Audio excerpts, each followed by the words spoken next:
വെഞ്ഞാറമൂട് കൂട്ടക്കൊലപാതകത്തിൽ പോലീസിന് ഇന്ന് നിർണായകമായ ഒരു ദിവസമാണ്. തിരുവനന്തപുരം മെഡിക്കൽ കോളേജിൽ ചികിത്സയിൽ കഴിയുന്ന പ്രതി അഫാന്റെ അറസ്റ്റ് ഇന്ന് രേഖപ്പെടുത്തും എന്നാണ് നമുക്ക് മനസ്സിലാക്കാൻ സാധിക്കുന്നത്. മജിസ്ട്രേറ്റ് ആശുപത്രിയിലെത്തിയാൽ തുടർ നടപടി സ്വീകരിക്കാം.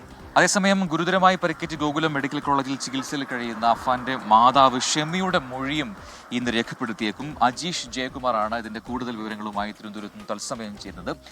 Ajeesh, good morning. അപ്പോൾ ഇന്ന് ഈ വെഞ്ഞാറമൂട് കൂട്ടക്കൊലയുമായി ബന്ധപ്പെട്ടുകൊണ്ട് പോലീസിന് നിർണായക ദിനം എന്ന് പറയാൻ രണ്ട് കാര്യങ്ങളുണ്ട്. ഒന്ന്, അഫാനെ അറസ്റ്റ് ചെയ്യാൻ പോവുകയാണ്, ആ നീക്കങ്ങളുണ്ട്. മജിസ്ട്രേറ്റ് ആശുപത്രിയിലേക്ക് എത്തേണ്ടതുണ്ട്.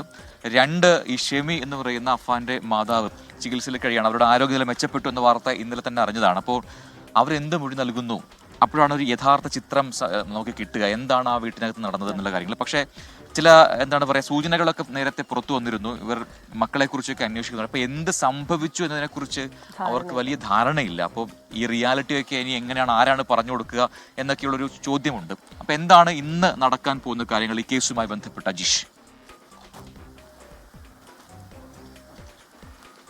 പ്രജിൻ, ക്രിസ്റ്റീൻ, എന്തായാലും ഈ കൊലപാതകം ആര് ചെയ്തു എന്നുള്ളത് വ്യക്തമാണ്.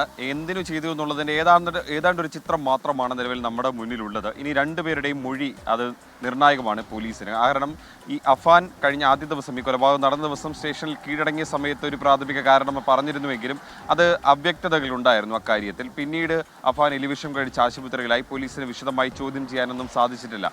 അതേപോലെ തന്നെയായിരുന്നു ഷെമിയുടെയും അവസ്ഥ. ഷെമിയുടെ അവസ്ഥ ആദ്യം ഗുരുതരമായിരുന്നു. പിന്നീട് ഷെമി മെച്ചപ്പെട്ട് വരികയായിരുന്നു. കഴിഞ്ഞ ദിവസം ഡോക്ടർമാർ പറഞ്ഞു ആരോഗ്യനിലയിൽ കാര്യമായ പുരോഗതി ഉണ്ടെന്ന്. ഇന്ന് ഈ ഡോക്ടർമാരുടെ കൂടി ഒരു വിലയിരുത്തൽ, അവരുടെ ഒരു റിപ്പോർട്ട് അനുസരിച്ചായിരിക്കും ഷെമിയുടെ മൊഴി പോലീസ് രേഖപ്പെടുത്തുക. ഇന്ന് തന്നെ രേഖപ്പെടുത്തിയേക്കും എന്നൊരു വിവരമാണ് ഉള്ളത്. അപ്പോൾ തന്നെയാണ് ഈ അഫാന്റെയും ചോദ്യം ചെയ്യൽ, അത് അഫാന്റെ അറസ്റ്റും ഇതേപോലെ ഡോക്ടർമാരുടെ റിപ്പോർട്ടിന്റെ അടിസ്ഥാനത്തിലായിരിക്കും ഇന്ന് ഉണ്ടാവുക. അഫാൻ ആരോഗ്യനില മെച്ചപ്പെട്ടുവെന്ന് ഡോക്ടർമാർ അറിയിക്കുകയാണെങ്കിൽ മജിസ്ട്രേറ്റ് ആശുപത്രിയിലെത്തിയായിരിക്കും അറസ്റ്റ് അടക്കമുള്ള നടപടികളിലേക്ക് കടക്കുക. അവിടെ വെച്ച് തന്നെ ഒരു പ്രാഥമിക ചോദ്യം ചെയ്യൽ നടക്കും. ഒരു പ്രാഥമിക ചിത്രം മാത്രമാണ് നിലവിൽ പോലീസിന്റെ കയ്യിലുള്ളത്. അതിൽ പറയുന്നത് സാമ്പത്തിക ബാധ്യതയാണ് ഈ കൊലപാതകത്തിലേക്ക് നയിച്ചത് എന്ന് തന്നെയാണ്. കാരണം ഈ അഫാന്റെ പിതാവിന് വലിയ കടബാധ്യതയുണ്ട്. ആ കടബാധ്യത തീർക്കാൻ ഈ 23-കാരനായ അഫാനും ഷെമിയും ഒരുപാട് പണം പലരിൽ നിന്നായി വാങ്ങിയിരുന്നു. ഈ കടം തീർക്കാൻ പലതവണയായി ശ്രമിച്ചുവെങ്കിലും അത് നടന്നില്ല. അതിനെ തുടർന്നാണ് ഈ കൊലപാതകത്തിലേക്ക് നയിച്ചത്.